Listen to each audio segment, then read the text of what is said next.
ഇസ്രായേലിന് അമേരിക്ക അത്യാധുനിക ആയുധങ്ങളെല്ലാം നൽകാൻ പോണെന്ന് ട്രംപ് രണ്ടും കൽപ്പിച്ചാന്ന് തോന്നണം അല്ലേ? അതെ, അതായത് നമ്മൾ സാധാരണ സമ്മാന പെരുമഴ എന്നൊക്കെ പറഞ്ഞ അഡ്വർടൈസ്മെന്റ് കാണാറുണ്ട്. അപ്പം അതേപോലെ ഇപ്പോൾ ഇസ്രായേലിൽ സംഭവിക്കാൻ പോകുന്ന പെരുമഴ ആയുധ പെരുമഴയാണ്. ഇപ്പോൾ പുതിയ ട്രംപ് ഭരണകൂടം അധികാരത്തിൽ വന്നു കഴിഞ്ഞപ്പോൾ ഇസ്രായേലിന് വേണ്ട ആയുധങ്ങളൊക്കെ കൊടുക്കുകയാണ്. അതായത് പണ്ട് കുറേ നാൾ മുമ്പ് ബൈഡൻ ഇസ്രായേലിനുള്ള ആയുധങ്ങൾക്കൊക്കെ ഒരു എംബാർഗോ പോലെ ഏർപ്പെടുത്തിയായിരുന്നു. അതിൻ്റെ കാരണം എന്താണെന്ന് വെച്ച് കഴിഞ്ഞാൽ റാഫ ക്രോസ് ചെയ്തെന്ന് പറഞ്ഞിരുന്നു. അവിടേക്ക് ഈ ആയുധങ്ങളൊക്കെ പ്രയോഗിക്കാതെ, അവിടെ ജനനിബിഡമായ സ്ഥലമാണ്, അവിടെ ആയുധങ്ങൾ പ്രയോഗിക്കാതിരിക്കാനായിട്ടാണ് ഈ എംബാർഗോ ഒക്കെ ഏർപ്പെടുത്തിയത്. അപ്പോൾ പല ആയുധങ്ങൾക്കും തടസ്സം പറഞ്ഞിരുന്നു. പക്ഷേ ആ തടസ്സങ്ങളൊക്കെ ഇപ്പം മാറ്റി ട്രംപ് എല്ലാം കൊടുക്കുകയാണ്. അവർ ചോദിച്ചിരുന്ന നേരത്തെ തീരുമാനത്തിലെത്തിയിരുന്ന എല്ലാ സാധനങ്ങളും എംബാർഗോ ഒക്കെ മാറ്റി അങ്ങോട്ട് കൊടുക്കുകയാണ്. അപ്പോൾ അതിൽ ശരിക്കും ഗാസ ഡീൽ സൈൻ ചെയ്തതിൽ ട്രംപിന് വലിയ സന്തോഷമാണ്. അദ്ദേഹം പറഞ്ഞ പോലെ പെട്ടെന്ന് തീർക്കാമെന്നൊക്കെ പറഞ്ഞിരുന്നു. അത് തീർന്നു. അതിൻ്റെ ഒരു പാരിതോഷികമായിട്ടാണ്, അതിൻ്റെ ഒരു പാരിതോഷികം എന്ന് വേണമെങ്കിൽ പറയാം. ആ രീതിയിലും കൂടി കാണാം ഇത്.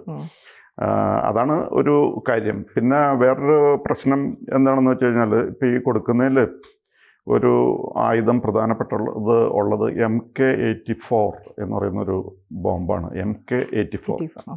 അപ്പോൾ അത് 2000 പൗണ്ട് തൂക്കമുള്ള ബോംബാണ് ഈ MK-84 എന്ന് പറഞ്ഞു കഴിഞ്ഞാൽ. അപ്പോൾ അത് അതിശക്തമായ ബോംബാണ്. അതിൻ്റെ കാര്യത്തിൽ വളരെയധികം നിയന്ത്രണമുണ്ട്. ഇത് ഒരു പ്രാവശ്യം ഇസ്രായേൽ ജബാലിയ എന്ന് പറയുന്ന സ്ഥലത്ത് പ്രയോഗിച്ചായിരുന്നു. അതുകൊണ്ടുകൂടിയാണ് ഈ ബൈഡൻ ഇതിന് തടസ്സം ഏർപ്പെടുത്തിയിരുന്നത്, ഇത് സപ്ലൈ ചെയ്യുന്നതിന്. അപ്പോൾ അതിൻ്റെ പ്രത്യേകത എന്താണെന്ന് വെച്ച് കഴിഞ്ഞാൽ, അതിന് കോൺക്രീറ്റോ മെറ്റലോ ആയിട്ടുള്ള ബാരിയേഴ്സൊന്നും ഒരു തടസ്സമല്ല. അതൊക്കെ തകർത്തത് മുന്നോട്ട് പോകുന്നതാണ് ഈ പറയുന്ന MK-84 എന്ന് പറയുന്ന ബോംബ്. അത് മാത്രമല്ല, അതിൻ്റെ ഡിസ്ട്രക്ഷൻ്റെ റേഡിയസ് എന്ന് പറഞ്ഞു കഴിഞ്ഞാൽ 35 മീറ്റേഴ്സാണ് റേഡിയസ്, ആൻഡ് ഡെപ്ത് 5 മീറ്റേഴ്സാണ്. അവിടെ അത്രയും ആഴവും അത്രയും റേഡിയസും ഉള്ളൊരു ഗർത്തമായിരിക്കും അതുകൊണ്ട് ഫോം ചെയ്യാം. പിന്നെ ആ പരിസരത്ത് ആരെങ്കിലും മനുഷ്യരുണ്ടെങ്കിൽ, അതിൻ്റെ റേഞ്ചിൽ മനുഷ്യരുണ്ടെങ്കിൽ ദാറ്റ് വിൽ റപ്ചർ ദി ലങ്സിനെയൊക്കെ തകർത്ത് കളയുന്ന സാധനമാണ്. പിന്നെ കൂട്ടത്തിൽ സൈനസ് കാവിറ്റീസ് എന്ന് പറയുന്ന ആ ഏരിയ മുഴുവനും തകർത്ത് കളയും.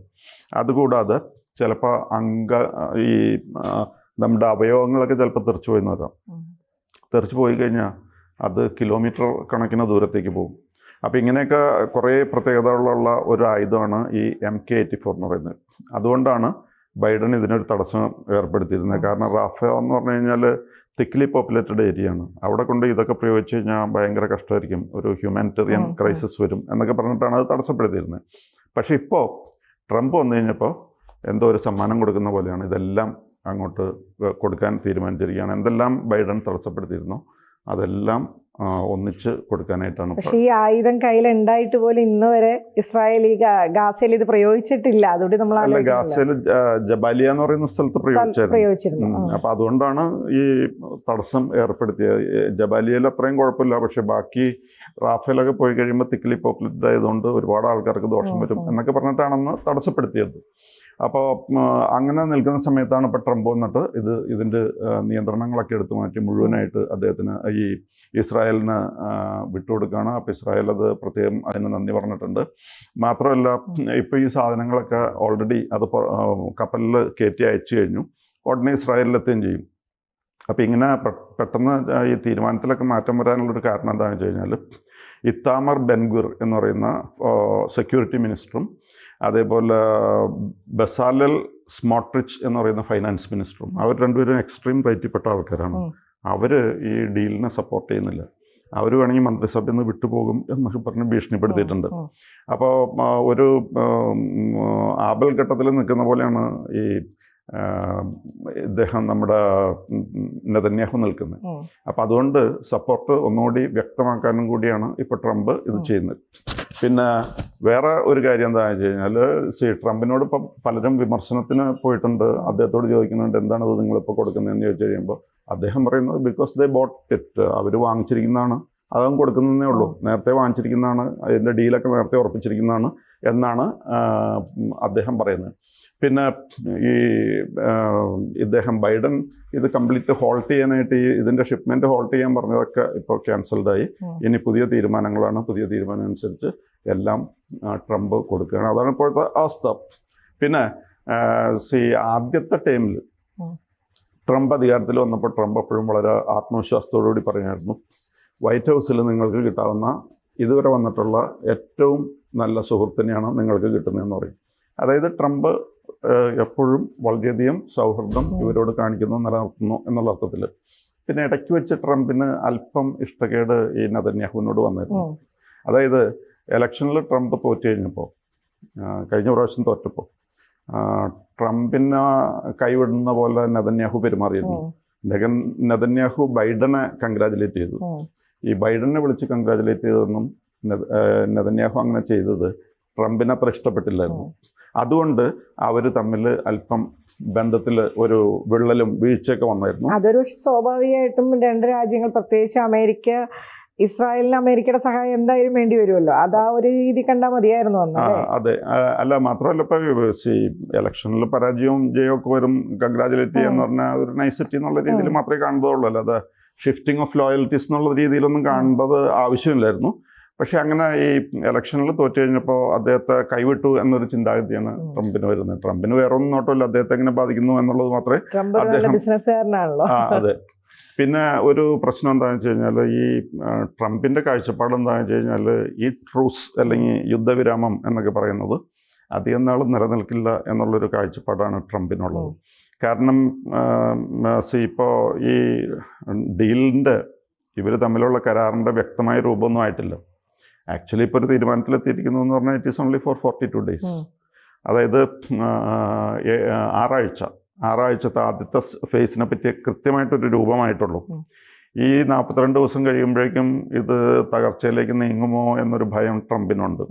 അപ്പോൾ അതുകൊണ്ട് ഹീസ് ട്രൈങ് ടു റീആം ഇസ്രായേലിനെ ആകുന്നത്ര ശക്തമാക്കി നിർത്താനാണ്. കാരണം ഇസ്രായേലിന് എത്രയും വേഗം അവരുടെ കുറച്ച് ബന്ദികളെ ജീവനോടുണ്ടോ എന്ന് അറിയാൻ പറ്റും, അല്ലെങ്കിൽ അവരെ മോചിപ്പിക്കുക എന്നതിലാണല്ലോ അവർ കൂടുതൽ ഇമ്പോർട്ടൻസ് കൊടുക്കുന്നത്. അതെ, അവരെ മോചിപ്പിക്കലൊക്കെ കഴിഞ്ഞിട്ട് ഈ അതിനുശേഷം ഇനി കരാറിൽ എന്തെങ്കിലും ഒരു പരാജയം വന്ന് വീണ്ടും യുദ്ധം ആരംഭിക്കുകയാണെങ്കിൽ യുദ്ധത്തിന് തയ്യാറാക്കി ഇസ്രായേലിനെ നിർത്താനാണ് അദ്ദേഹം ഉദ്ദേശിക്കുന്നത്.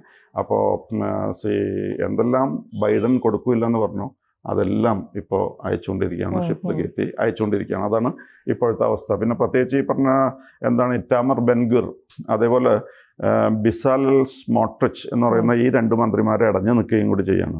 അപ്പോൾ ഈ മന്ത്രിസഭയ്ക്ക് തന്നെ പ്രശ്നം ഉണ്ടാകുമെന്നൊരു ഭയമുണ്ട്. അപ്പോൾ ഇങ്ങനെയൊക്കെയുള്ള സാഹചര്യങ്ങൾ വെച്ച് എങ്ങനെയായാലും ഇസ്രായേലിനെ ശക്തിപ്പെടുത്താനാണ് ട്രംപ് ഉദ്ദേശിക്കുന്നത്. പിന്നെ വേറൊരു കാര്യം എന്താണെന്ന് വെച്ച് കഴിഞ്ഞാൽ, ട്രംപ് ഒരു കാര്യത്തിൽ ഈ നെതന്യാഹുവിനോട് വളരെ താല്പര്യത്തിലാണ്. അദ്ദേഹം പറഞ്ഞ പോലെ തന്നെ ആ കാലാവധിക്കുള്ളിൽ തന്നെ വിത്തിൻ ദ ടൈം ലിമിറ്റ് കാര്യങ്ങളൊരു തീരുമാനത്തിലെത്തിക്കാനായിട്ട് നെതന്യാഹു സമ്മതിക്കുകയും അങ്ങനെ ഒരു യുദ്ധവിരാമത്തിൻ്റെ സാഹചര്യത്തിലേക്ക് വരികയും ചെയ്തു. അപ്പോൾ അതിനുള്ളൊരു നന്ദിയായിട്ട് കൂടിയാണ്, അല്ലെങ്കിൽ ഒരു സമ്മാനമായിട്ടും കൂടിയാണ് ഇപ്പോൾ ഇതെല്ലാം കൊടുക്കുന്നത്. അതാണ് ഇപ്പോൾ എത്തി നിൽക്കുന്ന സാഹചര്യം. അപ്പോൾ എന്തായാലും ഇവർക്ക് എല്ലാവർക്കും ഇടയ്ക്ക് സൗന്ദര്യപ്പണക്കം എന്ന് പറയുന്ന പോലെയുള്ള പ്രശ്നമുണ്ട്. ഒന്ന് ബൈഡൻ ഈ എംബാർഗോ ഏർപ്പെടുത്തിയത്, അതായത് യുദ്ധസാമഗ്രികൾ കൊടുക്കാതെ പ്രശ്നം സൃഷ്ടിച്ചത്. അതിൻ്റെ കാര്യം എന്ന് പറഞ്ഞു കഴിഞ്ഞാൽ ബൈഡൻ പറഞ്ഞായിരുന്നു ഒരു കാരണവശാലും റാഫേലേക്ക് പ്രവേശിക്കരുതായിരുന്നു. റാഫേലേക്ക് പ്രവേശിക്കരുതെന്ന് പറഞ്ഞിട്ട് നെതന്യാഹു അത് കേട്ടില്ല. അപ്പോൾ റാഫേലേക്ക് പ്രവേശിക്കുന്നതിൽ ഉള്ള വിരോധം എന്താണെന്ന് വെച്ച് കഴിഞ്ഞാൽ, അവിടെ ചെന്ന ഹെവിലി അല്ലെങ്കിൽ തിക്ലി പോപ്പുലേറ്റഡ് ആണ്. അവിടെ ഒരുപാട് മനുഷ്യർ മരിക്കും, ഒരുപാട് മനുഷ്യർക്ക് ദുരിതങ്ങളുണ്ടാകും. അതുകൊണ്ടാണ് ആ സ്റ്റേജിൽ വെച്ചിട്ട് അമേരിക്ക ഒരു എംബാർഗോ പോലെ ഏർപ്പെടുത്തിയത്. പക്ഷേ അത് മാറി, ഇപ്പോൾ അതൊക്കെ തീർന്നു. അതേപോലെ ട്രംപിനും ഒരു സൗന്ദര്യപ്പണക്കം ഉണ്ടായിരുന്നു. അതെന്താണെന്ന് വെച്ച് കഴിഞ്ഞാൽ, അദ്ദേഹം ഇലക്ഷനിൽ തോറ്റപ്പോൾ നെതന്യാഹു പോയിട്ട് ഈ ബൈഡനെ കൺഗ്രാജുലേറ്റ് ചെയ്തു. അതിലും ഒരു വിരോധം ഉണ്ടായിരുന്നു. പക്ഷേ ഇപ്പോൾ ആഫ്റ്റർ ഓൾ ദാറ്റ് ഇപ്പോൾ കാര്യങ്ങളൊക്കെ ഒരുവിധം നോർമലായി. അങ്ങനെ ഇസ്രായേലിനെ ശക്തിപ്പെടുത്തുക എന്നുള്ള ഒറ്റ ലക്ഷ്യം മാത്രമാണ് ഇപ്പോൾ ട്രംപിനെ നയിക്കുന്നത്. അതനുസരിച്ചാണ് ഇപ്പോൾ ഈ കൊടുത്തിരിക്കുന്നത്. അപ്പോൾ അതുകൊണ്ട് എന്തായാലും ഒരു കാര്യമുണ്ട്, ഈ ഇപ്പോഴത്തെ ട്രൂസ് അല്ലെങ്കിൽ യുദ്ധവിരാമം എന്നൊക്കെ പറയുന്നത് താൽക്കാലികം. അത് വലിയ പ്രതീക്ഷ വെച്ച് പുലർത്തണ്ട. സമാധാനം വരട്ടെ എന്ന് നമുക്ക് പ്രാർത്ഥിക്കാം. സമാധാനം ഉണ്ടാകുന്നതാണ് എല്ലാവർക്കും നല്ലത്, എല്ലാവരുടെയും ആഗ്രഹം അതാണ്. പക്ഷേ ഇത് കാരണം അങ്ങോട്ടും ഇങ്ങോട്ടും ഉള്ളതുകൊണ്ട് ഒരു അടുപ്പം തോന്നിയിട്ടുള്ള ഒരു തീരുമാനമല്ല ഇതൊന്നും. ഉദാഹരണത്തിന് ഇസ്രായേലിൻ്റെ ഒരു ബന്ധിയെ തിരിച്ചു കിട്ടണമെങ്കിൽ എത്രയോ ഇരട്ടി ആൾക്കാരെ അങ്ങോട്ട് കൊടുത്താലാണ് അപ്പം ഇതൊന്നും ആൾക്കാർക്ക് മനസ്സുകൊണ്ട് അത്ര തൃപ്തി ഉണ്ടാവില്ല. പക്ഷേ പാലസ്തീൻകാർക്ക് അല്ലെങ്കിൽ ഗാസക്കാർക്ക് ബാർഗെയിൻ ചെയ്യാൻ എളുപ്പമാണ്. കാരണം എന്താണെന്ന് വെച്ച് കഴിഞ്ഞാൽ അവർക്ക് ഇപ്പോൾ 2 ആൾ മരിച്ചെന്ന് പറഞ്ഞാൽ that is not a problem. ഇസ്രായേലിനുള്ള പ്രശ്നം എന്താണെന്ന് വെച്ച് കഴിഞ്ഞാൽ ഈച്ച് ലൈഫ് കൗണ്ട്സ്. ഒരു പൗരന് എന്തെങ്കിലും പറ്റിക്കഴിഞ്ഞാൽ അവർക്ക് സഹിക്കില്ല, നാട്ടുകാർ സമ്മതിക്കില്ല, അതാണ് പ്രശ്നം. അപ്പോൾ ഈ പ്രസിഡന്റിനും പ്രൈം മിനിസ്റ്റർക്കും ഒക്കെ അതൊരു ബുദ്ധിമുട്ടാണ്. ഇപ്പോൾ പാലസ്തീനിൽ ഒരാൾ മരിക്കുമ്പോൾ അത് ദൈവം തന്നു ദൈവം എടുത്തു എന്നൊക്കെ പറഞ്ഞാൽ അതിനൊരു ന്യായം കണ്ടെത്താൻ പറ്റും. പക്ഷേ ഇസ്രായേലിൽ ഒരാൾ പോലും മരിച്ചു കഴിഞ്ഞാൽ അവിടെ വലിയ ബഹളമാണ്. അപ്പോൾ അതുകൊണ്ട് ബാർഗൈനിങ് പൊസിഷൻ എപ്പോഴും കൂടുതൽ ഫേവറബിളായിട്ട് നിൽക്കുന്നത് പലസ്തീൻകാർക്കാണ്. അവർക്ക് എന്ത് വേണമെങ്കിലും ചോദിക്കാം. ഇനി ചോദിച്ച് പരാജയപ്പെട്ട് ആരെങ്കിലും മരിച്ചൊന്നും വലിയ പ്രശ്നമില്ല അവിടെ. അതല്ല ഇസ്രായേലിൻ്റെ കേസ്. അപ്പോൾ ഇസ്രായേൽ എപ്പോഴും ഇങ്ങനത്തെ ഈ പ്രശ്നങ്ങൾ വരുമ്പോൾ ഒരാൾക്ക് പകരം വളരെ കൂടുതൽ പേര് അങ്ങോട്ട് കൊടുക്കേണ്ട 1027 പേരെ കൊടുത്തിട്ടാണ് ഒറ്റ ഒരു സോൾജറിനെ അവർക്ക് തിരിച്ചു കിട്ടിയ പണ്ട്. അപ്പം ഇതൊക്കെയാണ് സാഹചര്യം. അപ്പം ഇപ്പം ഇങ്ങനെയൊക്കെ നടക്കുള്ളൂ. എപ്പോൾ വേണേലും യുദ്ധം വരാം. അതിന് എല്ലാവിധ സപ്പോർട്ടും കൊടുത്ത് ട്രംപ് ഇസ്രായേലിനെ ഒരുക്കി നിർത്തുവാണ്. അതെ അതെ. അപ്പം അതെ, ഇപ്പോൾ ഒന്നും കൂടി റിയാം ചെയ്തിട്ട് വേണ്ടി വന്നാൽ ഇനിയും if you want peace be ready for a war എന്നാണ് പറയുന്നത്. യുദ്ധത്തിന് തയ്യാറല്ലാത്തവർക്ക് സമാധാനം പ്രതീക്ഷിക്കാൻ ഉള്ള അവകാശവും അധികാരമൊന്നുമില്ല. അപ്പം അതുകൊണ്ട് യുദ്ധത്തിന് എപ്പോഴും തയ്യാറായിട്ട് നിൽക്കുക, അതാണ് കണ്ടീഷൻ. അപ്പം നമുക്ക് നോക്കാം അടുത്ത എങ്ങനെയാണ് ട്രംപും പിന്നെ നെതന്യാഹുവുമുള്ള ആ ഒരു ബന്ധം എത്രത്തോളം ദൃഢമാവുന്നു എന്ന് നമുക്ക് കാണാം. കൂടുതൽ വാർത്തകളും വിശേഷങ്ങളും നിങ്ങളിലേക്ക് എത്താൻ ABC മലയാളം സബ്സ്ക്രൈബ് ചെയ്യുക, ബെൽ ബട്ടണും അമർത്തുക.